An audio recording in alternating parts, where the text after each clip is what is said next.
Good afternoon. It looks like people are starting to jump on. We're going to give everybody a couple of minutes.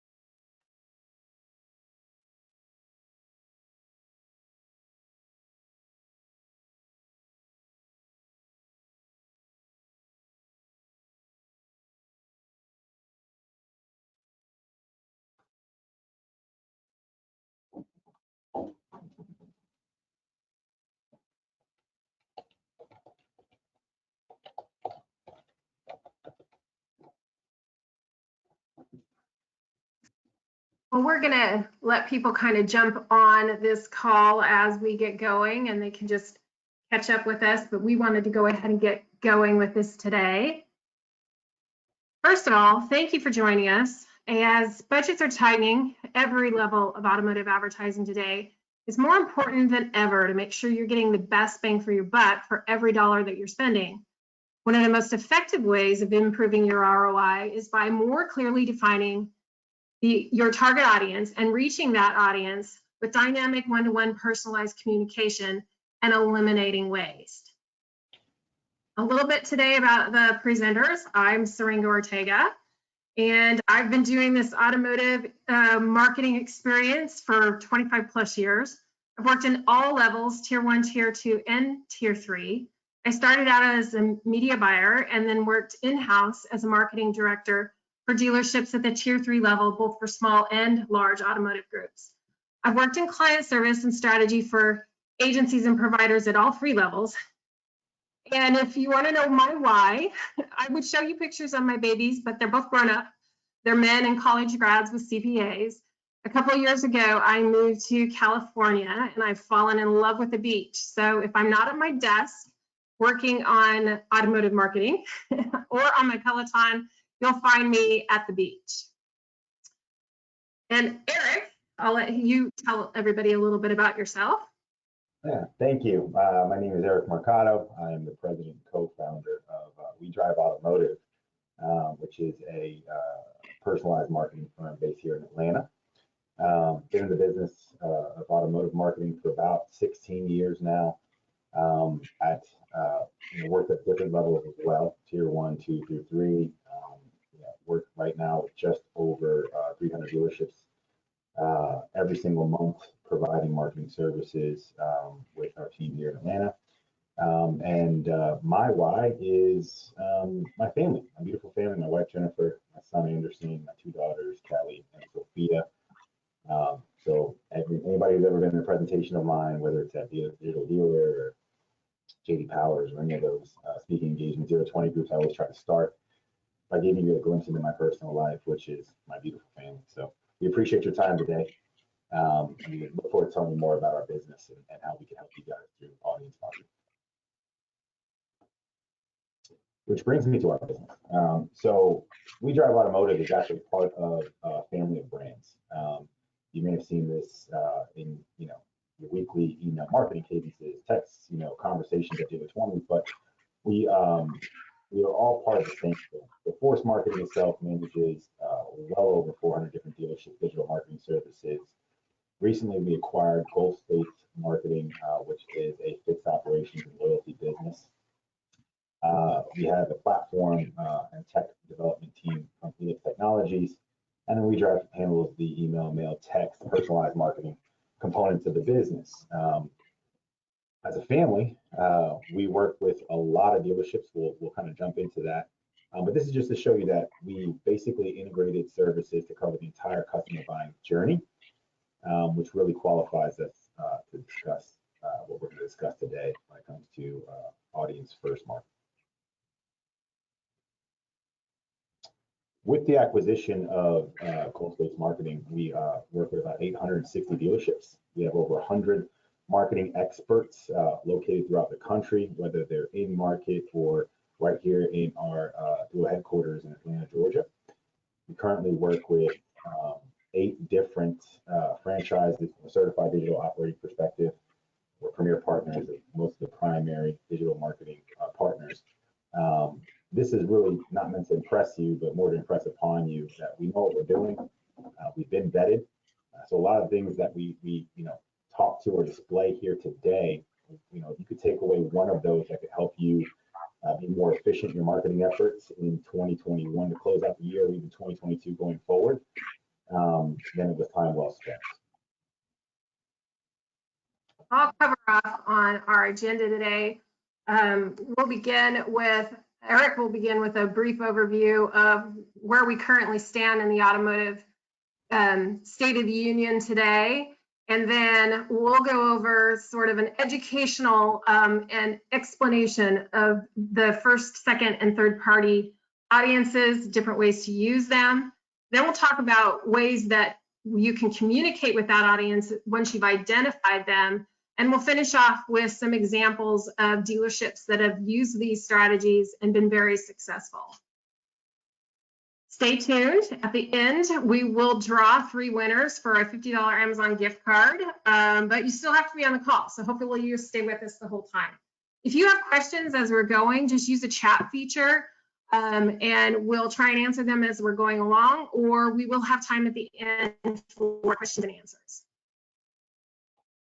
Perfect. Thank you for that. So we're going to talk about the automotive state of the union right now. Depending on who you ask, it's either the greatest market that's ever happened or it's the worst market that's ever happened, right? So I'm going to cover some of the things that could give you different perspective there. If you look at the last 18 months, it's really been a roller coaster of emotions, right? We've seen the highest ups and the lowest lows through a global pandemic and then through a global chip shortage. And we're still in it. We're still right in the midst of it. And depending on the headlines that you read, you can't escape them, right? You can't escape hearing the negative side of our business and what consumers' perceptions are of our business. Things like this Kelley Blue Book article from 6 days ago, or NBC article from a week ago, talking about the chip shortage, how it's majorly impacting our business and how consumers are losing patience. But depending on who you ask, and I speak to the dealer principals, general managers, store directors, different CMOs, CFOs pretty regularly, their business has never done better. And the reason why is because we have been trained and seasoned in our vertical to never let a good crisis go to waste, right? This is actually one of my favorite Winston Churchill quotes. I'm not a huge fan of Winston Churchill. I'm a fan of the quote, but I think it definitely resonates right now with where the vertical is at. You look at dealers that have the lowest new car inventory that they've probably ever had, and basically a 0 to 5, 7, 8 day supply, and simultaneously consumer demand is at an all-time high. So it's almost like the perfect storm, right? And the things that are causing that are easily identifiable. When you look at the market, the first reason is people are going back to work, right? We had the pandemic, we had the shelter stay in place. Now with the vaccines really taking hold and people's comfort levels coming back to some form of normal, and businesses wanting to get back to the heightened level of productivity, you have a lot more people going back to work, right? So a lot of people have to commute now, where they may have been in the market for a new vehicle or to upgrade their current vehicle pre-pandemic. Now they're looking to make those decisions again.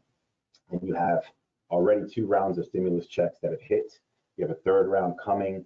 You have that compiled with ETFs being at an all-time high, and equity being at an all-time high, and the stock market being on an absolute tear in the last 2 to 3 years for the most part, record-breaking levels of profits.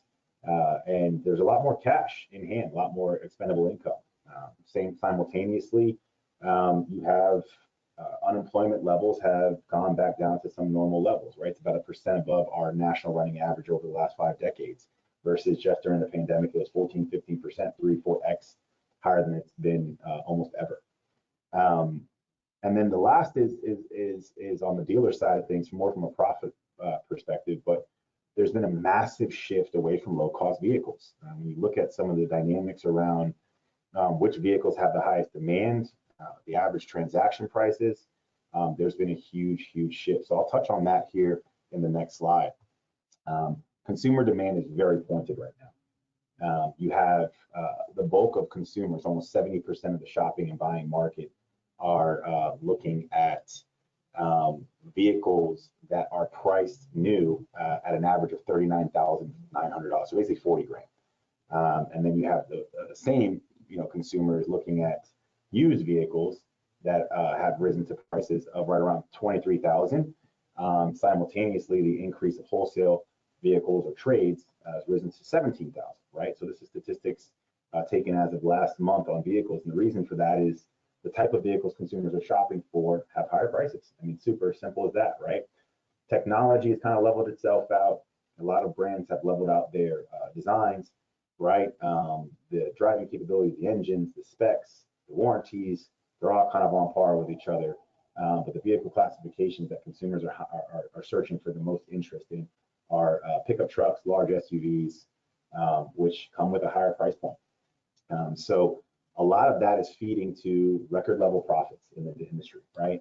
Like I said, depending on who you ask, it's either the greatest thing ever or it's the worst, right? We went through Q2 earnings reports with a lot of our large publicly traded groups and privately owned top 100 auto group clients, and they had record Q2s, record profit Q2s, right?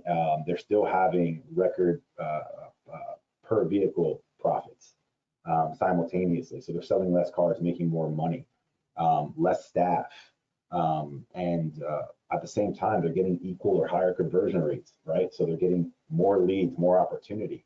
So again, that perfect storm is riding high right now for dealers. Now the pivot is in where do you send those customers, right? If the customers are looking for new, what does the opportunity look like? If the customers are coming in for used, do we have the vehicles in inventory? And there's a lot of options around that, and we'll touch on some of those throughout the presentation. But Syringa is going to really start off the data portion of this, which is what everybody's here for, talking about strategy and what we are accustomed to doing versus what the new reality looks like. So I'll pass it back to you. Thank you, Eric. I appreciate that. As I mentioned, when I started out, I started my career in media planning, and I lived in the world of terps and GURPS. Well, that form of media planning has obviously evolved significantly, but many marketers are still approaching their media planning in what we kind of call a legacy way. Basically, we started with some content. We knew we needed to put a campaign together, and we identified the media options or the media channels we wanted to use to communicate this content. And then once we made the decision which mediums we were going to use, we went after the individual channels that we were going to advertise on. The higher the reach and the more impressions you can get, the better chance that you're going to be able to reach the audience that is out there currently looking for the vehicle that you are communicating about. And then we have seen this evolve. It's not just terps and GURPS. We started to take a look at views, view-through rates, GRPs, impressions, clicks and calls, all of which are still very important. But as we move forward into 2021 planning, we're starting with the audience, and we're going to talk a little bit more about first party, second party, and third party audiences and how to utilize them. But by using automation platforms and beginning with the audience, now we're taking that specific audience, we're finding them no matter which medium they are on or which channel they are using, and communicating the content to those audiences. Our new KPIs are able to be measured on new car sales, store visits, and service ROIs. We're still paying attention to the KPIs we just looked at as far as clicks and view-through rates and all of that kind of stuff. But at the dealership level, these are really the KPIs that are more important. With this audience, for the reason behind the webinar today is the audience first approach and how we can best utilize those audiences. let's talk about first-party data. Obviously, everybody knows what first-party data is. This is the data that you've gathered through your website's leads, CRM, social, foot traffic, et cetera. At the OEM level, this is information from hand raisers, et cetera, and the databases of the dealerships that you work with. And most dealerships now have a relatively large database of names and emails that they've collected and curated over the years. But how well are you truly utilizing this valuable resource? Eric has an industry-leading process on how to optimize this first-party data that he's going to go through that kind of talks about some things that you can think about in improving how you're using your first-party data. Yes, thank you. And really, it is all about process when it comes to first-party data, right? And I think that there are a lot of misnomers on how to use your first-party data best. A lot of very simple ways, and a lot of very inefficient ways that are still being practiced today by most automotive dealers that I run into in our first discovery. So what I would do is I would start with the cleanse process, right? And when you think about cleaning data, what does that exactly does that mean?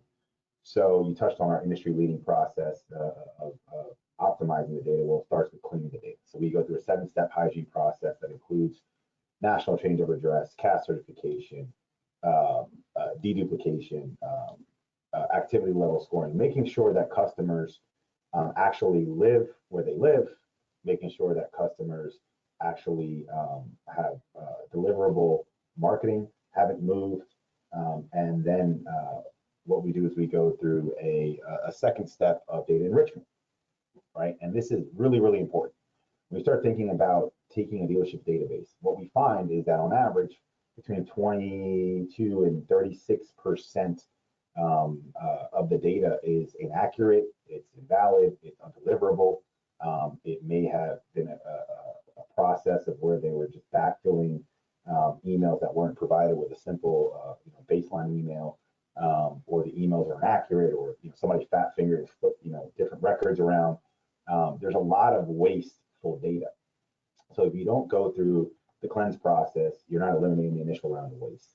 And then what we do is we take it a step further and we actually enrich the data. What I mean by that is we're adding all the missing information. So after we clean the data, we want to see how many of these consumers actually have valid emails. And the enrichment process is pretty thorough. It not only includes communication points like emails and postal addresses and phone numbers, in most cases giving you multiple touch points of each one of those communication points. So 2 phone numbers, 2 emails, their validated physical mailing address. It also adds in vehicle registration data that's been validated, right? And we do this through our Audience IQ network, which basically gives us insights from 31 different data APIs that we have. Then we take it a step further. We make the data actionable and allow the dealers to be able to communicate with their customers with real valid offers. And we do that through an append process. So we've come up with a vehicle value engine that allows us to take an average of what the trade-in valuations are through multiple books, including J.D. Power and Black Book. And it goes to trim-specific VIN trade value appends. So where most VIN decoders use 10 records, ours uses 17. We're basically able to target those customers specifically by trim. So now we're including the options of the vehicle. And those of you in the business understand that 3 different trims could have 3 different completely trade-in offers. We've seen some as high as $10,000, $12,000 difference from the base trim to the premier trim. Then we're taking it a step further and we're actually running it through a historical auto check scan to identify what's the adjusted value with historical ownership information. How many owners, minor accidents, damage, the service records, right? And then we're going to spit out an adjusted value with that vehicle, actual trade-in values worth right now. So we think about first-party data right now, specifically how can we use it? We can use it to acquire late model traits, vehicles that we want in our used car inventory to be able to supply future demand at our dealership. This is the most efficient way to do that, is to make sure the data is correct, enrich the data that you don't have, make sure you can increase your reach to those consumers, and then add an actual precise value offer that you can give consumers when you communicate with them, whether it be telephonically, via text, whether it be via email, direct marketing, or consumer ramping into different digital platforms as well. Which brings me to the marketing aspect. everything that you do with this data should be personalized. The beautiful thing about first-party data, especially after you go through the validation and cleanse process, is you know that the information is accurate, and you increase your likelihood of consumer response by about 44% when you add personalization into your marketing. So start your outreach by communicating with that customer by name, by validating you know what kind of car they own, and then it gives you a lot more credibility when you're giving them that precise trade-in offer for their vehicle. Which brings me to the optimization part of this. After you actually execute a campaign, make sure you can track everything. Make sure you can track every single analytic. If you're spending $1 on it and you can't track it, whether it be through metrics or it be through attribution, you shouldn't be spending dollars on it, specifically right now when you're trying to be as efficient with your marketing spends as possible. So this is our 5-step process in how we optimize first-party data. It really ends with that keyword optimize through analytics and being able to then identify which audiences, which zip codes, which trades have the highest likelihood of transacting at the dealership through marketing. The program that we offer is called Advanced Value Mapping, and it not only utilizes the data that we've enriched, but it also communicates through 4 different marketing channels with personalization, and then internally provides the dealership a prospect quality score that allows them to identify where that customer is in the buying cycle. The marketing is 100% creatively aligned. So our goal is to not only target consumers via text or their voicemail box, in their inbox, in their mailbox, but also on any device should that customer want to interact further through the lens of a personal URL or a personalized ID, and communicate with them with their exact upgrade options, variable mapping. When these customers engage with the marketing, it actually gives us the insights to tweak their engagement scores, right? So basically, a customer could start at a 6 quality score, which will identify that they're in market, but not for maybe 1 to 3 months. Through that customer's engagement through the marketing, which may be pulling their decision forward, specifically at a time like this, we would actually tweak their quality score and alert the dealerships in our Audience IQ platform. Our goal is to help the dealerships prioritize which prospects they reach out to telephonically or via text on top of our marketing efforts that may have been the catalyst to the engagement process. And then what we're seeing is amazing results, right? So we have seen that with the advanced value mapping, we've actually seen increases in lead response, and I believe it's because we're giving them more accurately depicted value of their vehicles.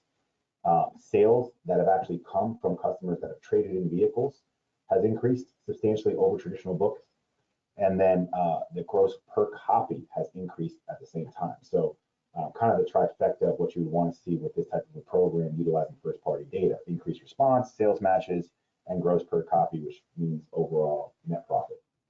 This was done based off a study of 12 different dealerships, of which we checked at the same budget, 4 that use KBB, 4 that use Black Book, and 4 that use our advanced value metrics.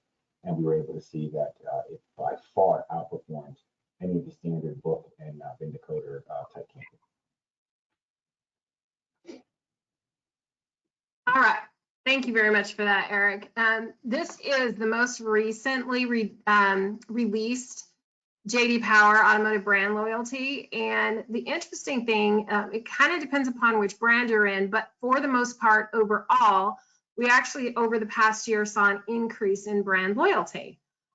There's a lot that has to do with that. This time period covers the pandemic as well as the chip shortage.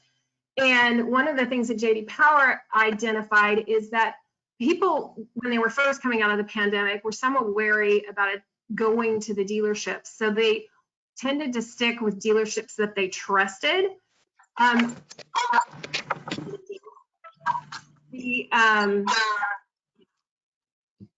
on a second, we got an there we go.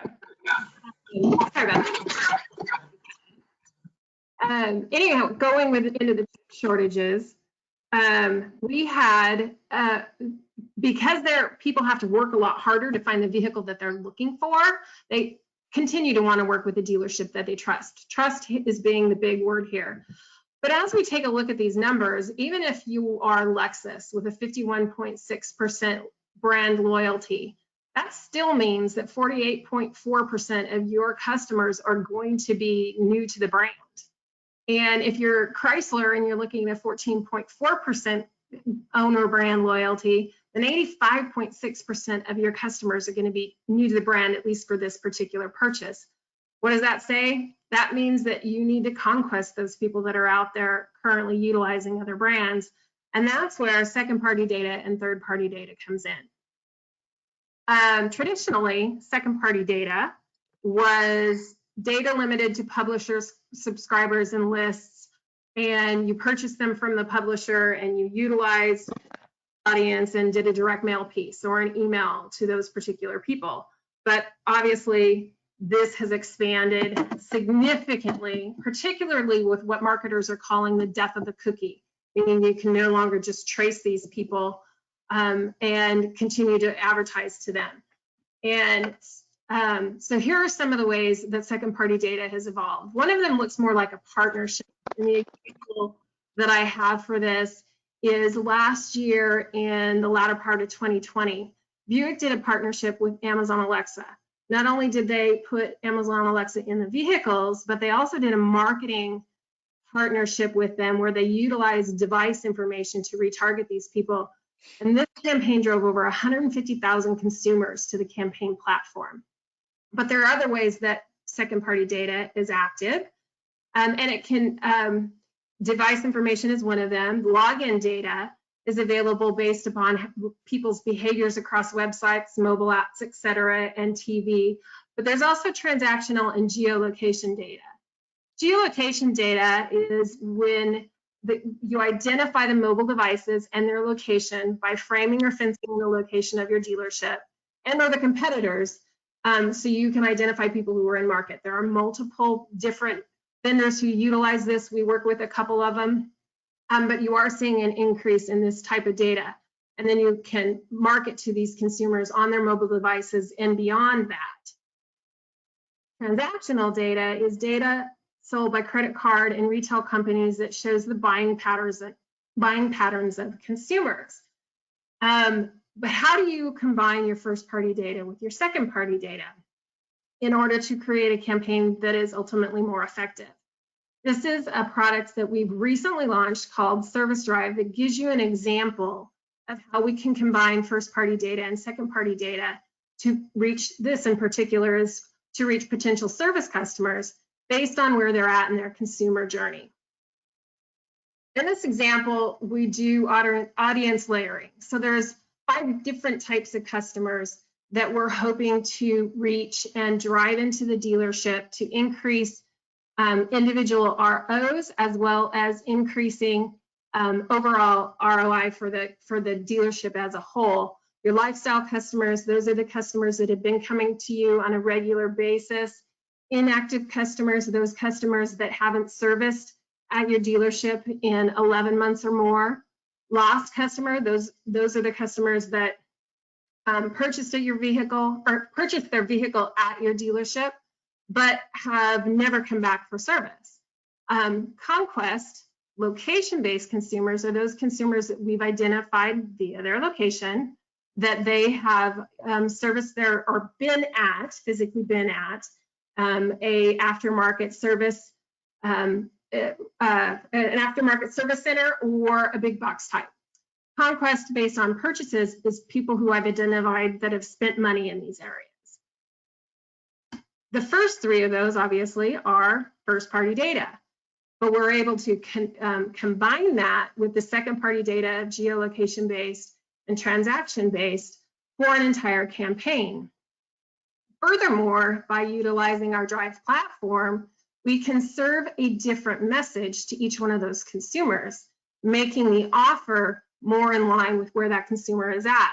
For instance, your conquest person who's been located at an aftermarket service center may need a more aggressive offer, like a $75 off brake special, than someone who has been a customer, but they're just inactive. What does this look like?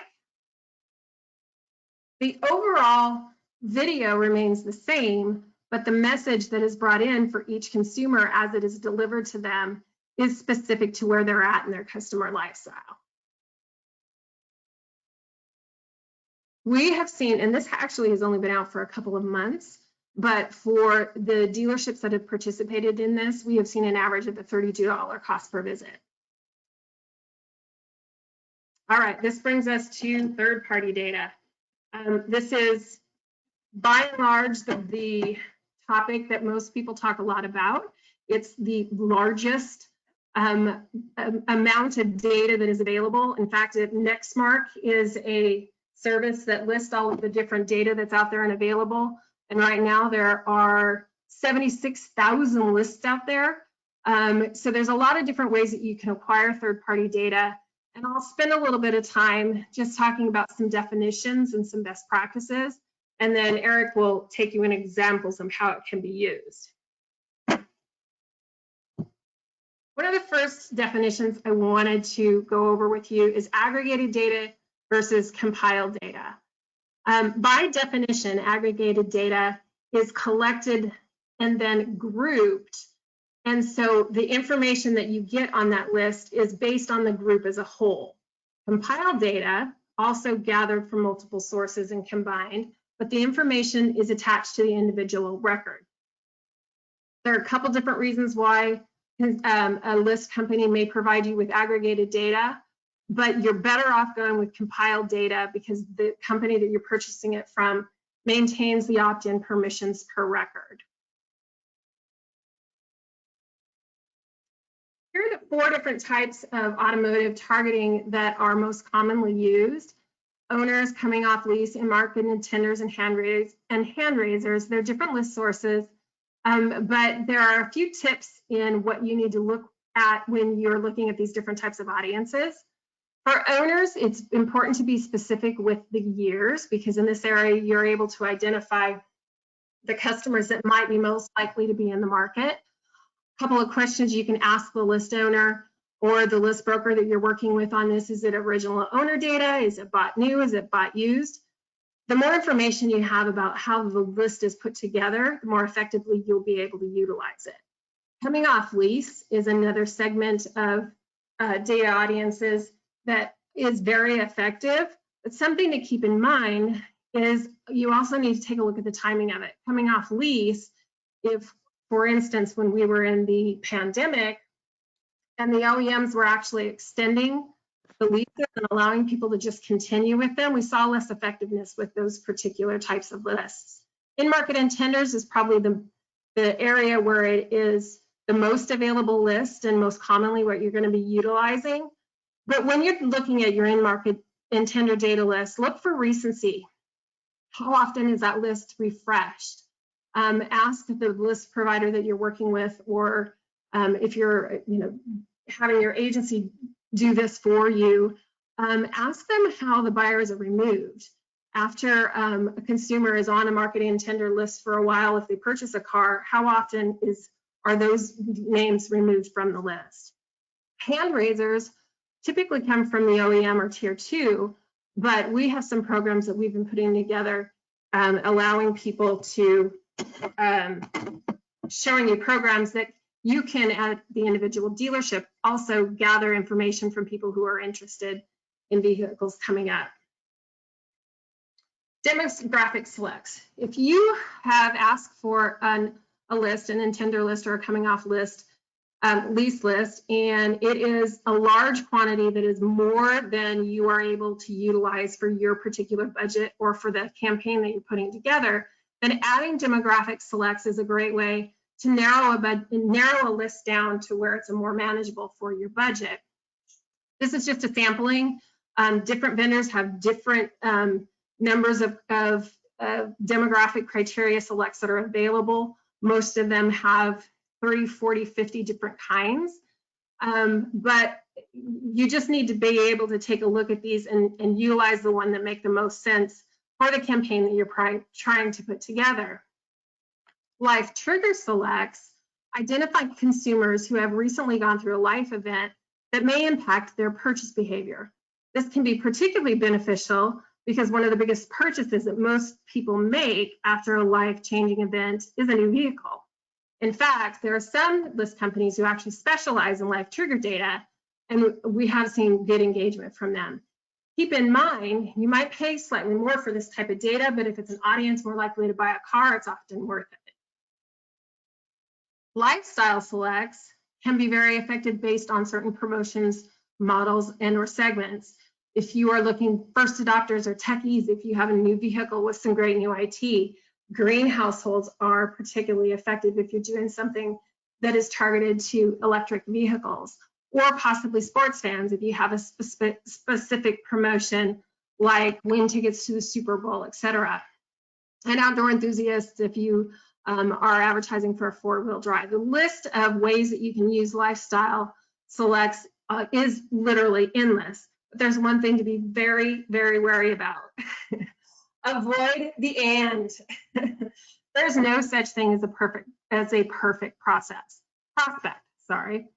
If you start with an audience like a 0 to 3 month auto intender for a Jeep Wrangler in the radius of 5 miles from the dealership, and you want them to be a new mover, and you want them to be male 45 to 64 with children in the household, etc. You get what I'm getting at. Oh, and by the way, you also want them to have a household income of 100,000 plus. What happens is when you overlay too much criteria, you get to the point where you're targeting a person that doesn't actually even exist. Keeping in mind, it's not necessarily that the person doesn't fit that criteria, but as the list compiler or owner or the person compiling the data is pulling together the information, they just may not get that information on that particular record.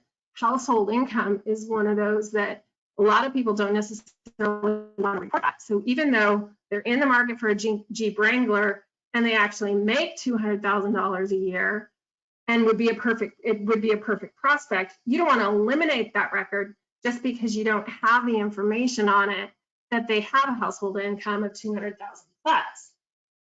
The good news is that in today's world with dynamic targeting and all of the different ways that we can pull information together and serve up dynamic messaging based on the audience, you don't necessarily have to segment out and only target certain people. You can use the or instead of the and. And that's my segue into Eric talking about our central data platform. Yeah, so as you mentioned, there's a lot of good news preceding all the different ways you can utilize this data. There's a lot of companies that have spent countless hours and millions of dollars investing in ways to make data actionable, more effective for dealerships, and we're one of them. As I mentioned at the onset of the actual webinar, we're part of a family of brands, and in the center of that family of brands lies a central data platform. That central data platform aggregates well over 300 million records, and then it has compiled audience sets that we typically use to segment out in-market audiences, pre-market audiences, vehicle registration audiences that allow us to make that data actionable in real time. Simultaneously, when our clients use this data, it allows us to measure it, because we can now track any engagement all the way through to an attribution, a sale, or service transaction. Some of the other benefits of the platform that I could touch on the next slide are immediately reiterating the value in our hygiene process, which is elimination of waste, right? The system itself does all 7 steps of the data hygiene process. So as we integrate with the dealership's DMS or CRM bidirectionally, we're cleaning the data. Before that data is ever available to be selected or added to a campaign, it is already run through a validation process. It has already been enriched, has already been appended, and is already ready for action. So now we can communicate with that customer on multiple levels. And then the ways that we actually combine these audiences in real time to make them actionable, here's a great example, right? So this is one of our clients. This is an actual client of ours in New Hampshire. It's a Jeep store. They're actually #1 in the region.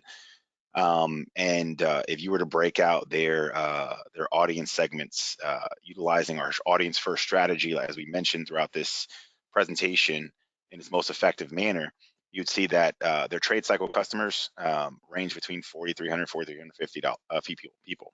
Inactive customers, that would make up their first party audience, right? Their first party audience with a ready to buy criteria would be expiring lease. CRM prospects may be inactive or lost customers or prospects completely.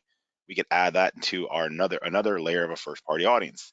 Then you start thinking about conquest owners with the integrations of the compiled data. We can now pull in registration audiences. Think like nameplates, people that are also driving Jeeps in the market. And then we add in market shoppers as well through different data integrations. And then our final layer, and one that's more built for reach, to make sure that we're expanding our reach with the budgets that we're recommending, or lookalike audiences. Once we've compiled that this is what our ideal customer looks like for this campaign, it's really easy to drill down on the best and most efficient lookalike audiences through different data platforms.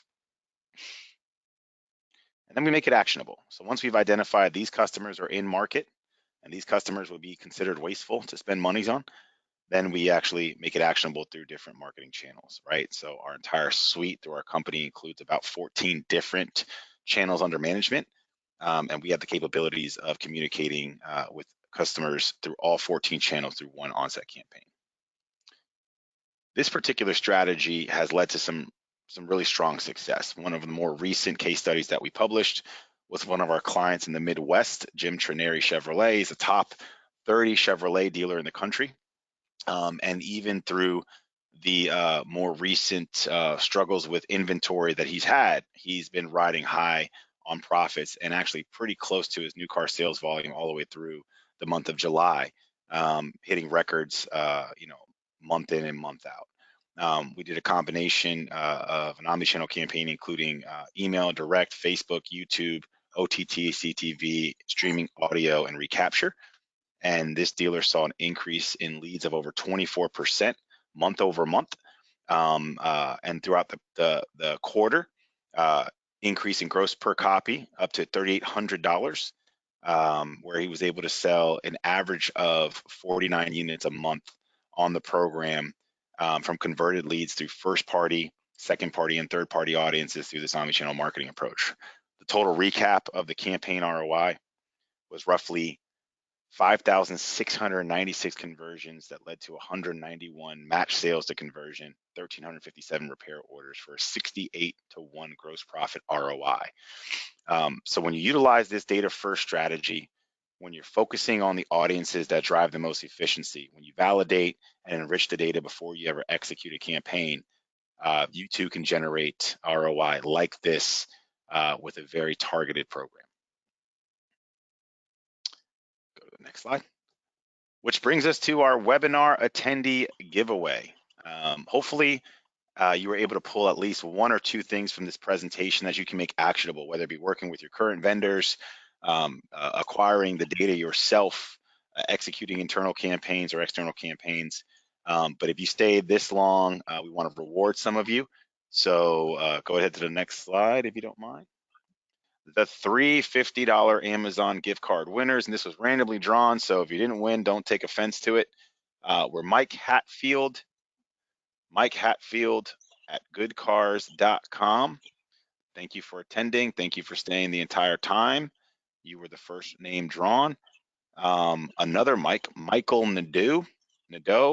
Sorry if I butchered your last name. Nadeau at aclautos.com. Again, thank you for attending, staying the entire time. We'll be sending you an email with where you'd like us to deliver that gift card. And then our last person was Dennis Williams. It might be Denise. Either way, we'll be sending you an email here. Thank you again for attending all the way through. We do appreciate your attendance. And then for those of you who didn't win, but maybe looking for a way to utilize this strategy, help you increase your marketing efficiencies here to close out the 2021 year through Q4, we are offering a direct marketing promo code that would save you 20% off the retail rates of any direct mail or email campaigns through the holdings companies. So feel free to call, email us, even text somebody if you've ever spoken to any of our representatives, and just give them the promo code DIRECT and they'll apply it towards your next campaign. All right, we have a few minutes left. If anyone wanted to show us in chat any questions that you had in regards to this, we'll make a recording. We have recorded this, and we will follow up and send it out to everyone who registered for the webinar today. Yeah, and what we can do is, Syringa, if you don't mind, just put our contact information on the back slide here. So those of who may want to reach out have our direct info for both WeDrive and Force. That way they know how to reach out. Awesome. We'll leave this up here, guys, for about another minute. I'll try to field any questions that we might get here. I'm looking at the question docket. It doesn't look like we have any yet. So we're either extremely thorough or people are looking for the on-demand video after. But we'll sit here for a couple more minutes and then we'll give you 15 minutes back of your day so you guys can have a productive day.